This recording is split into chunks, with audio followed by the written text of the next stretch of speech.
الحمد لله نحمده ونستعينه ونستغفره ونؤمن به ونتوكل عليه ونعوذ بالله من شرور أنفسنا ومن سيئات أعمالنا من يهده الله فلا مضل له ومن يضلل فلا هادي له أشهد أن لا إله إلا الله وحده لا شريك له وأشهد أن سيدنا محمدا عبده ورسوله أما بعد فإن خير الحديث كتاب الله وخير الهدى هدى محمد صلى الله عليه وسلم وشر الأمور محدثاتها وكل محدثة بدعة وكل بدعة ضلالة وكل ضلالة في النار. أعوذ بالله السميع العليم من الشيطان الرجيم من همزه ونفخه ونفثه. بسم الله الرحمن الرحيم. يا أيها الذين آمنوا اتقوا الله حق تقاته ولا تموتن إلا وأنتم مسلمون. يا أيها الناس اتقوا ربكم الذي خلقكم من نفس واحدة وخلق منها زوجها وبث منهما رجالا كثيرا ونساء واتقوا الله الذي تساءلون به والأرحام إن الله كان عليكم رقيبا.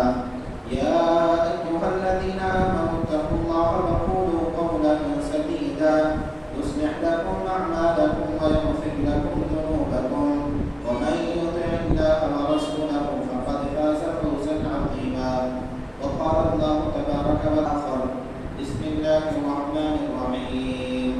قاف والقرآن المجيد بل عجبوا أن جاءهم منذر منهم فقال الكافرون هذا شيء عجيب أإذا متنا وكنا ترابا ذلك رجع بعيد قد علمنا ما تنقص الأرض منهم وعندنا كتاب حفيظ بل كذبوا بالحق لما جاءهم فهم في أمر مريج أفلم ينظروا إلى السماء فوقهم كيف بنيناها وزيناها وما لها من فروج والأرض مددناها وألقينا فيها رواسي وأنبتنا فيها من كل زوج بهيج تبصرة وذكرى لكل عبد منيب. وقال الله تبارك وتعالى في موضع آخر ولا تتمنوا ما فضل الله به بعضهم على بعض للرجال نصيب مما اكتسبوا وللنساء نصيب مما اكتسبن واسألوا الله من فضله إن الله كان بكل شيء عليما. محترم بزرگوں، نوجوان ساتھیوں، پیارے بچوں، پردہ نشین مائیں اور بہنیں، تمام تعریف و توصیف، حمد و ثنا، بڑائی و کبریائی، تسبیح و تحمید اللہ وحدہ لا شریک کے لیے لائق و سزاوار ہے. جو خالق کائنات، مالک ارض و سما ہے، وہی اللہ ہے جو حاجت روا ہے، مشکل کشا ہے، غوث اعظم ہے، دستگیر ہے، رنج بخش ہے، داتا ہے. اسی کے ہاتھ میں سارے اختیارات ہیں. وہی قادر مطلق اور مختار کل ہے. سبحان اللہ و بحمدہ، سبحان اللہ العظیم، سبحان اللہ و بحمدہ عدد خلقہ ورضا نفسہ وزنۃ عرشہ ومداد کلماتہ. لاکھوں لاکھوں کروڑوں درود ہو تمام انبیاء کرام علیہ السلام پر، بالعموم اور بالخصوص جناب محمد رسول اللہ صلی اللہ علیہ وسلم پر، صلوات اللہ وسلامہ علیہ. محترم حاضرین جمعہ، اللہ رب العزت نے انسان کو اشرف المخلوقات قرار دیا، اور انسان کو اشرف المخلوقات قرار دینے کی وجوہات میں ایک اہم وجہ یہ ہے کہ اللہ رب العزت نے انسان کو شعور اور ادراک عطا فرمایا اور اس کے اندر کچھ ایسی خوبیاں رکھیں جو اسے دوسرے لوگوں سے ممتاز کرتی ہیں.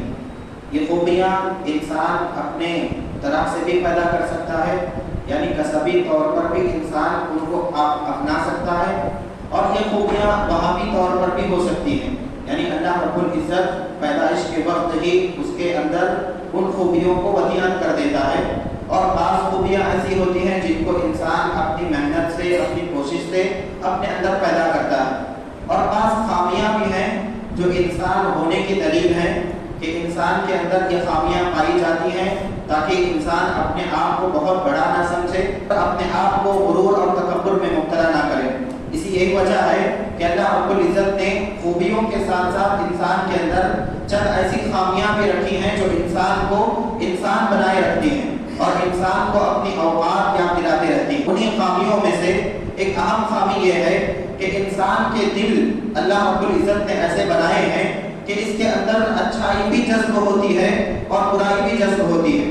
اللہ رب العزت نے ہمیں حکم دیا ہے کہ ہم اپنے دل کے اندر اچھے چیزوں کو اور اچھی صفات کو جذب کریں. جیسا کہ اللہ نے کہا کہ اپنے دل کے اندر ایمان کو مزین کریں, اپنے دل کے اندر اللہ اور اس کے رسول کی محبت کو مزین کریں, اپنے دل کے اندر اللہ رب العزت کی خشیت کو پیدا کریں, اپنے دل کے اندر اللہ کے لیے خوف اور رجا, رغبت اور رہبت کے جذبات کو اپنے دل کے اندر پیدا کریں. یہ ایسے جذبات ہیں کہ انسان کے دل کے اندر, خاص کر ایک مومن کے دل کے اندر اگر آ جائیں تو پھر انسان کا دل صحیح سالم بن جاتا ہے اور وہ قلب سلیم بن جاتا ہے جس کا تذکرہ اللہ نے کہا الا من اتى الله بقلب سلیم. کل قیامت کے دن وہ شخص کامیاب ہوگا جو ہمارے پاس قلب سلیم لے کر حاضر ہوگا.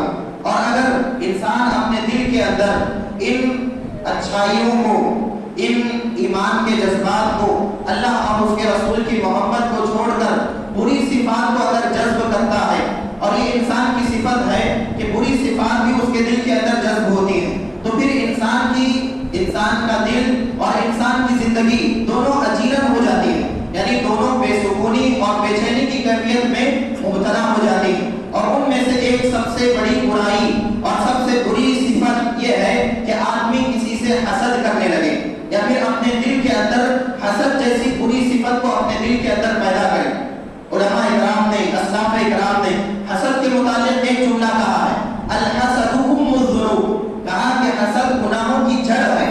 کہ جب کسی کے اندر حسد آ جاتا ہے, خاص کر کے ایک دل کے اندر حسد جیسی بری صفت پیدا ہو جاتی ہے, تو پھر گناہوں کے جو دوسرے وسائل ہیں, گناہوں کے جو دوسرے طریقے ہیں, ان طریقوں پر انسان حسد کی وجہ سے چلا جاتا ہے. اور بہت سے گناہ انسان حسد کی وجہ سے کر بیٹھتا ہے, کسی کا قتل کر دینا, کسی سے انتقام لینا, کسی سے جلنا, یا پھر کسی کو لے کر اپنے دل کے اندر ہمیشہ خوف اور کینہ پالے رکھنا, یہ ایسی صفات ہیں جو حسد کی وجہ سے پیدا ہوتی ہے. اور اسی لیے الحسد ام الذنوب کہا جاتا ہے کہ حسد یہ گناہوں کی جڑ ہے, کہ اگر انسان کے دل میں آ جائے تو انسان کو اور انسان کی عادتوں کو پوری طرح بگاڑ کر رکھ دیتی ہے. اللہ رب العزت نے قرآن مجید کے اندر, اللہ کے نبی صلی اللہ علیہ وسلم نے احادیث کے اندر ہمیں دل کی حفاظت کرنے کا حکم دیا, اور اس بری صفت سے جسے حسد ہم کہتے ہیں, اس سے بچنے کی تاکید کی ہے. جو آیت میں نے آپ کے سامنے پڑھ کر تلاوت کی ہے, اللہ رب العزت نے اس کے اندر کہا وَلَا تَتَمَنَّوْا مَا فَضَّلَ اللَّهُ بِهِ بَعْضَكُمْ عَلَىٰ بَعْضٍ.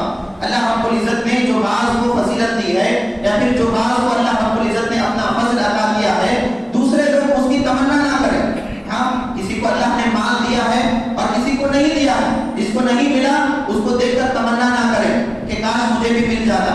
وَلَا تَتَمَنَّوْا مَا فَضَّلَ اللَّهُ بِهِ بَعْضَكُمْ عَلَىٰ بَعْضٍ, ایک دوسرے کے فضل کو دیکھ کر آپس میں تمنائیں نہ کرنے لگ جاؤ. پھر فرمایا لِلرِّجَالِ نَصِيبٌ مِّمَّا اكْتَسَبُوا, کہ مردوں کے لیے وہی ہے جو کچھ انہوں نے کیا ہے, وَلِلنِّسَاءِ نَصِيبٌ مِّمَّا اكْتَسَبْنَ, اور عورتوں کے لیے وہی کچھ ہے جو کچھ انہوں نے کمایا ہے. فَاسْأَلُوا اللَّهَ مِن فَضْلِهِ, اگر سوال کرنا ہے فضل کا تو اللہ رب العزت سے سوال کرو. فضل کو بانٹنے والا, خیر کو بانٹنے والا, اچھائیوں کو بانٹنے والا کون ہے؟ اللہ رب العزت ہے. تو آپس میں ایک دوسرے کے اوپر اگر اللہ کا فضل دیکھو تو اس سے حسد کرنے کے بجائے, اس سے جلنے کے بجائے, اس سے کڑنے کے بجائے اللہ رب العزت سے اس فضل کا سوال کرو. فَاسْأَلُوا اللَّهَ مِن فَضْلِهِ إِنَّ اللَّهَ كَانَ بِكُلِّ شَيْءٍ عَلِيمًا, کہ بے شک اللہ رب العزت اچھی طرح جاننے والا ہے اور ہر چیز کا علم رکھنے والا ہے. سبحان اللہ.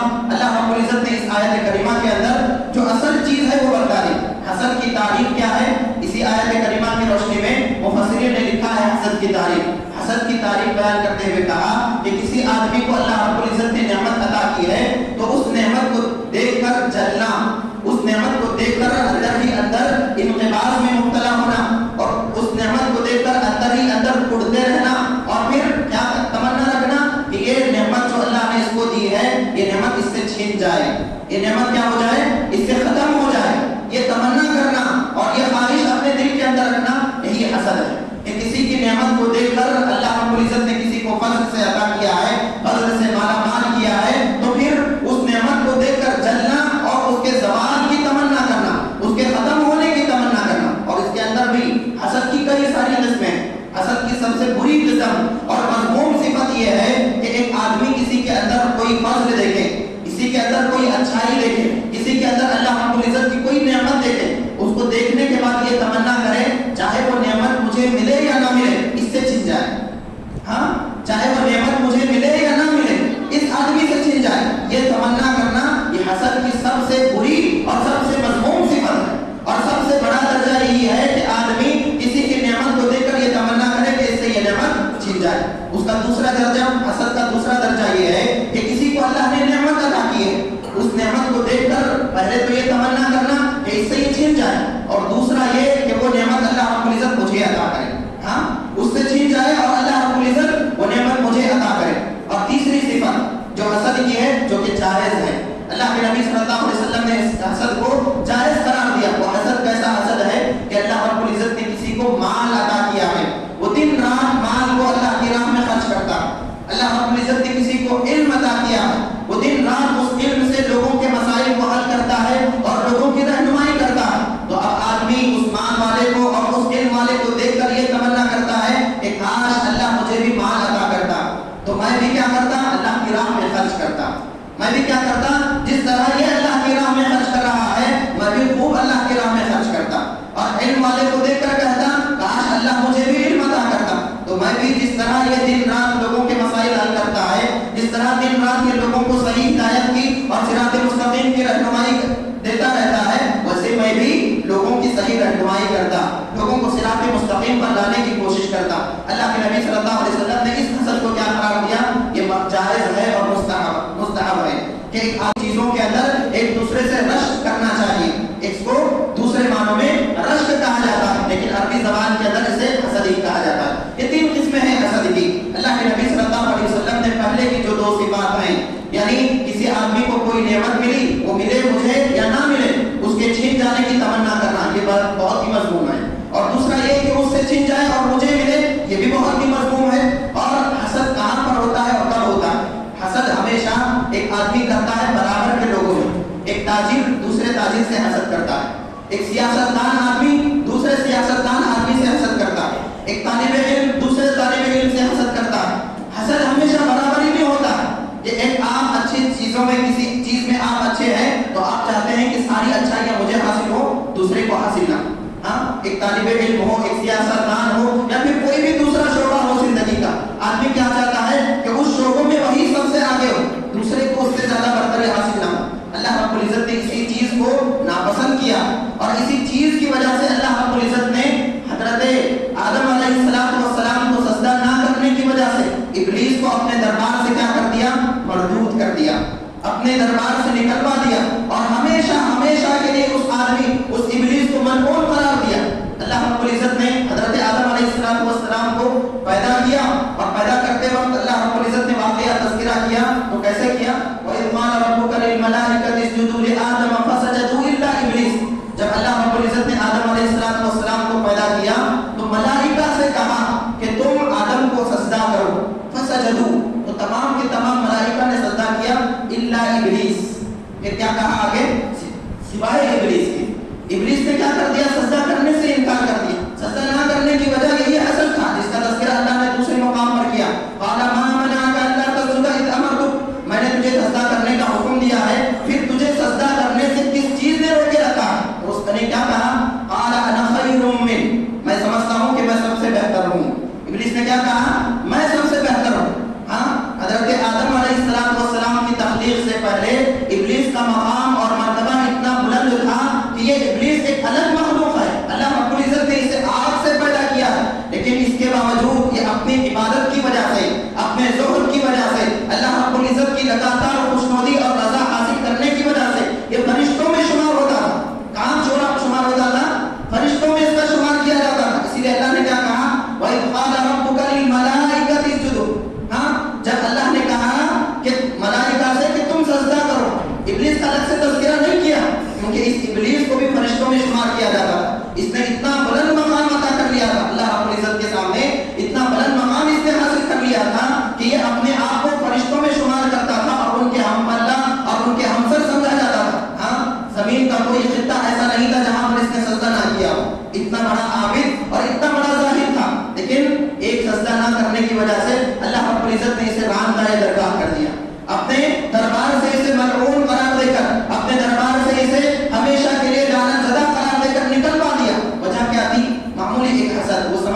اس کا سب سے زیادہ حقدار میں ہوں. ہاں قال انا خیر من، ہاں کہ یہ جو آدم علیہ السلام کو سجدہ کیا جا رہا ہے اس کا حقدار تو میں ہوں. تو اس نے کیا کیا؟ حسد میں مبتلا ہو گیا. جب اس کو نہ دیکھ کر اللہ نے آدم علیہ السلام کو وہ نعمت عطا کر دی، وہ فضیلت اور وہ شرف اللہ رب العزت نے عطا کر دیا، حسد میں مبتلا ہو گیا اور اللہ رب العزت کے سامنے اللہ سے حجت بازی کرنے لگا. ہاں اللہ رب العزت سے حجت بازی کرنے لگا، اللہ کا نافرمان بن گیا اور ہمیشہ کے لیے جو نیکیاں اس نے کی تھی اس سے اتنے سال تک، ان تمام نیکیوں کو وہ ہلاک اور برباد کر گیا اور ہمیشہ کے لیے ملعون ہو گیا. یہ حسد کی خرابی ہے، یہ حسد کی تباہ کاریاں ہیں جو اللہ رب العزت نے قرآن مجید کے اندر بیان فرمائی ہیں ابلیس کے واقعے کو ذکر کر کے. سبحان اللہ. اللہ کے نبی صلی اللہ علیہ وسلم نے حدیث کے اندر باقاعدہ طور پر کہا کہ اللہ کے نبی صلی اللہ علیہ وسلم نے فرمایا لا یجتمعان فی قلب عبد، لا یجتمعان فی قلب عبد الایمان والحسد. اللہ کے نبی صلی اللہ علیہ وسلم نے فرمایا کہ ایک مومن آدمی کے دل میں دو چیزیں کبھی جمع نہیں ہو سکتی، یا تو اس کے دل میں ایمان ہوگا اور پورا کا پورا ایمان ہوگا، اور اگر ایمان نہیں ہوگا تو حسد ہوگا. ہاں اگر حسد آ گیا تو پھر یہ حسد انسان کے دل سے ایمان کو اکھاڑ کر پھینک دیتا ہے. سبحان اللہ. یہی بات ہے جو ابلیس کے اندر نہیں پائی جاتی تھی. وہ اب تک مومن تھا، ہاں اب تک اللہ رب العزت کا سب سے بڑا عبادت گزار تھا، لیکن جیسے ہی حسد آ گیا اس کے دل کے اندر جو ذرہ برابر حسد اس کے دل کے اندر آیا، اس ایمان کو جو پورا دل اس کا دل بنا ہوا تھا وہ پورے ایمان کو نکال کر پھینک دیا. سبحان اللہ. اللہ کے نبی صلی اللہ علیہ وسلم کی یہ حدیث بتلاتی ہے کہ ایک مومن آدمی کبھی حسد نہیں کر سکتا، ایک مومن آدمی کبھی حسد میں مبتلا نہیں ہو سکتا اور ایسی صفت کو اپنے دل میں جگہ نہیں دے سکتا. اور ایک مومن آدمی اگر حسد نہیں کر سکتا تو پھر جو حاسد ہے وہ مومن نہیں ہو سکتا. ہاں جو حسد کرنے والا ہے، لوگوں کے پاس اللہ کی نعمتیں دیکھ کر جلنے والا ہے، توڑنے والا ہے، تو پھر ایسا آدمی مومن نہیں ہو سکتا. یہ اللہ کے نبی صلی اللہ علیہ وسلم کی حدیث ہے. میرے بھائیوں، اللہ رب العزت نے قرآن مجید کے اندر ایک دوسرا واقعہ بیان فرمایا جو حسد کی تباہ کاری کو بتاتا ہے، وہ ہے حابیل اور قابیل کا واقعہ. اللہ رب العزت نے حضرت آدم علیہ السلام کے دونوں بیٹوں کا واقعہ بتلایا.